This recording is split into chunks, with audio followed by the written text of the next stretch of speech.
সবাইকে স্বাগত জানাচ্ছি। আজকে আমরা একটি টপিকস নিয়ে কথাবার্তা বলবো।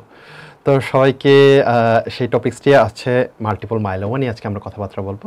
তো সবাইকে স্বাগত জানাচ্ছি সেই টপিকসটি নিয়ে, যেই টপিকস থেকে আমাদের প্রায় কিন্তু কোশ্চেন হয়ে থাকে এবং একটি পরিচিত ছবি কিন্তু আমাদের যখন মাল্টিপল মাইলোমা দেখি একটা আমাদের ডেভিডসন একটা খুব সুন্দর একটি ছবি। তো এই ছবিটা থেকে কিন্তু আমাদের প্রায়ই কিন্তু আমাদের রেসিডেন্সি ডিপ্লোমায় কোশ্চেন এসে থাকে।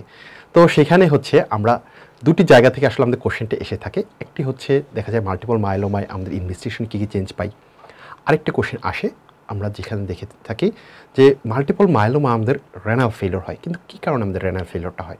এই দুটি কোশ্চেন কিন্তু এখান থেকে কমনলি আসে এবং এই দুটি কোশ্চেনকে কিন্তু আমরা চাইলেই কিন্তু এই ছবির মাধ্যমে 2 মিনিটে কিন্তু আমরা জেনে ফেলতে পারি। সাধারণত আমাদের মাল্টিপল মাইলোমা যাদের হয়ে থাকে তাদের সমস্যাটা কি হয়ে থাকে, তাদের সমস্যাটা হয়ে থাকে যে তাদের মধ্যে প্যারাপ্রোটিন যে আমাদের একটি ইমিউনোগ্লোবিন আছে সেটার পরিমাণটা অনেক বেশি প্রোডাকশন হতে থাকে। দেখা যায় যে তার যখন প্যারাপ্রোটিন বাড়তে থাকে, প্যারাপ্রোটিন যখন বাড়তে থাকে সেই প্যারাপ্রোটিন বাড়ার কারণে আমাদের সেলের মধ্যে কিছু মডিউলেটর আছে, যেমন একটা মডিউলেটর বা হচ্ছে আমাদের মডারেটর আছে যাকে বলি আমরা র্যাঙ্কেল বা যার আমরা স্পেসিক্যালি যদি বলি receptor activator of nucleic acid kappa B ligand. সে করে কি, সেই র্যাঙ্কেল সাহেব করে এই প্যারাপ্রোটিনিমে বেড়ে গেলে এই র্যাঙ্কেল সাহেব কি করে, সে হচ্ছে আমাদের শরীরের যে রিমডেলিং সেল আছে, যেমন স্পেশালি যদি বলি একটি আমাদের রিমডেলিং সেলের নাম হচ্ছে অস্টিওক্লাস্ট। সেই অস্টিওক্লাস্টের অ্যাক্টিভিটিটা এই র্যাঙ্কেল সাহেব বাড়িয়ে দেন। এখন সাধারণত অস্টিওক্লাস্টের কাজ ছিল আমাদের সেলটাকে রিমডেল করে সে কোন ধরনের সেল হবে, সে কোন ধরনের বোনস হবে, সেটা কি লং বোনস হবে, শর্ট বোনস হবে, ফ্ল্যাট বোনস হবে, সিসাময়েড বোনস হবে, সেটা কিন্তু সে ফিক্সড করে। তো সেটা যখন এই র্যাঙ্কেল সাহেব অনেক বেশি ইনডিউস করে, আমাদের লিগ্যান্ড কাপ্পা যখন অনেক বেশি ফোর্স করে, তখন হচ্ছে সে অনেক বেশি কাজ করতে থাকে অস্টিওক্লাস্ট। এই যখন অস্টিওক্লাস্ট অনেক বেশি কাজ করতে থাকে তখন আমাদের বোনসের উপর তার কিছু ইফেক্ট দেখা দেয়। সাধারণত আমাদের বোনসের ভিতর অনেক বেশি পরিমাণ ক্যালসিয়ামের আসলে আধার থাকে, কিন্তু এই অস্টিওক্লাস্ট যখন অনেক বেশি পরিমাণ সেখানে আঘাত করে, সেখানে রিমডেল করার চেষ্টা করে, সেখানে বারবার ক্ষয় করার চেষ্টা করে, দেখা যায় অস্টিওব্লাস্ট যতই আমাদের বোন মেরু তৈরি হোক না কেন অস্টিওক্লাস্ট ততই সেটাকে ভেঙে দিচ্ছে। যখন সেরকম ভেঙে দেয় তখন আমাদের এই বোনসের যে অনেক বেশি পরিমাণ ক্যালসিয়াম ছিল সেই ক্যালসিয়ামটা আমাদের বোনস থেকে বের হয়ে চলে আসে। ফলে আমরা যখন সিরামে তখন পরীক্ষা করি তখন দেখা যায় তার মধ্যে অনেক বেশি ক্যালসিয়াম থাকে, যেটাকে বলতেছি আমরা হাইপার ক্যালসিমিয়া।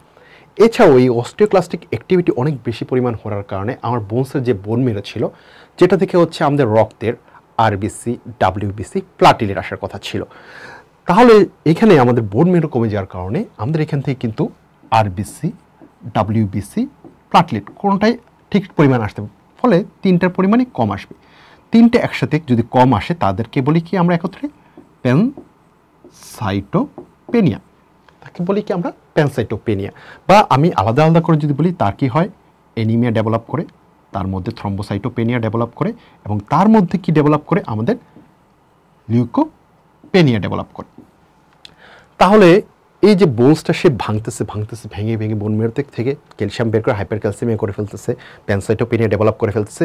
এই বোনস যখন ভাঙতে থাকে তখন হচ্ছে আমাদের স্পট বিভিন্ন জায়গায় স্পট আকার দেখা দেয়। এই যে স্পট আকার দেখা দিচ্ছে এবং রং দেখা দিচ্ছে, সাধারণত একটা এরকম বোনসে সাধারণত এরকম খাবলা দেয়া বা কালো জায়গা থাকার কথা না, সাদা দেখার কথা, সুন্দর দেখার কথা, কিন্তু যখন এরকম থাকে না সেটাকে আমরা আমাদের ভাষায়, আমাদের মেডিকেলের ভাষায় সেটাকে লিখে থাকে লাইটিক লিশন। ফলে এই বোনসে যখনই আমি একটা এক্স রে করতে যাই তার মধ্যে একটা লাইটিক লিশন পাচ্ছি আমরা। তো হচ্ছে আমি যদি ইনভেস্টিগেশন করে একটা মাল্টিপল মাইলোমাকে ডায়াগনোসিস করতে যাই তাহলে তার মধ্যে আমি কী জিনিস পাবো, তার বায়োকেমিক্যালি চেঞ্জগুলো আমরা তার মধ্যে কী পাবো, তার মধ্যে অ্যানিমিয়া পাবো, তার মধ্যে প্যানসাইটোপেনিয়া পাবো, তার মধ্যে হাইপার ক্যালসিমিয়া পাবো, তার মধ্যে প্যারাপ্রোটিনিমিয়া পাবো। এছাড়াও তার মধ্যে আমরা রেনাল ইম্পেয়ারমেন্টও পাবো, রেনাল ফেলিওর পাবো। রেনাল ফেলিওর কেন কম পাবো সেটা পরে বলতেছি।